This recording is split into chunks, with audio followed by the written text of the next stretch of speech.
No estamos en un dilema entre guerra y paz. Iván Duque, aunque el primer mandatario no fue claro en rechazar una intervención militar, aseguró que la dicotomía en Venezuela es si se continúa con el régimen de Nicolás Maduro o si se restablece la democracia en el país vecino. Antes de darle comienzo a la reunión entre el vicepresidente de Estados Unidos, Mike Pence, y el presidente interino de Venezuela, Juan Guaidó, en el marco del Grupo de Lima, el presidente de Colombia, Iván Duque, manifestó que las opciones para Venezuela son dos: restablecer la democracia o continuar con el régimen de Nicolás Maduro.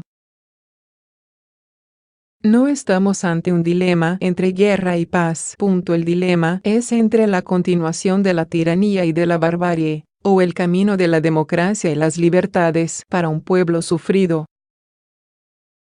Hoy estamos viendo cómo los países del mundo están rodeando a Juan Guaidó, comentó.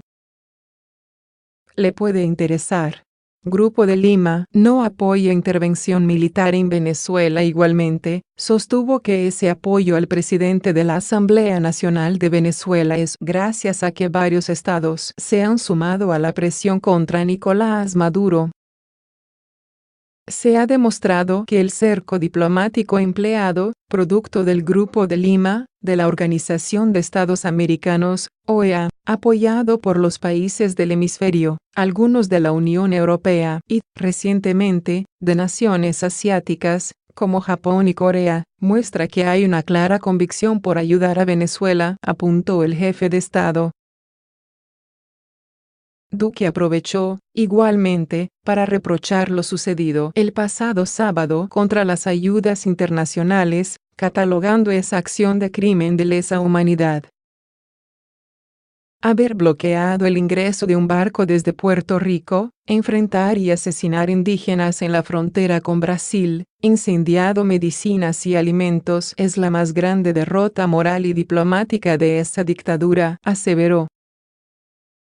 Entre otros temas, destacó que 150 militares hayan desertado para juramentarse ante el presidente de la Asamblea.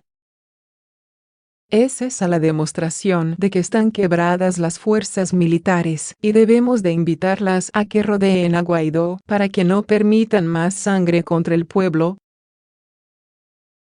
Por último, insistió en que respaldar medidas como el cerco diplomático y sanciones contra el gobierno de Maduro son un deber moral para restablecer la democracia y la libertad en Venezuela.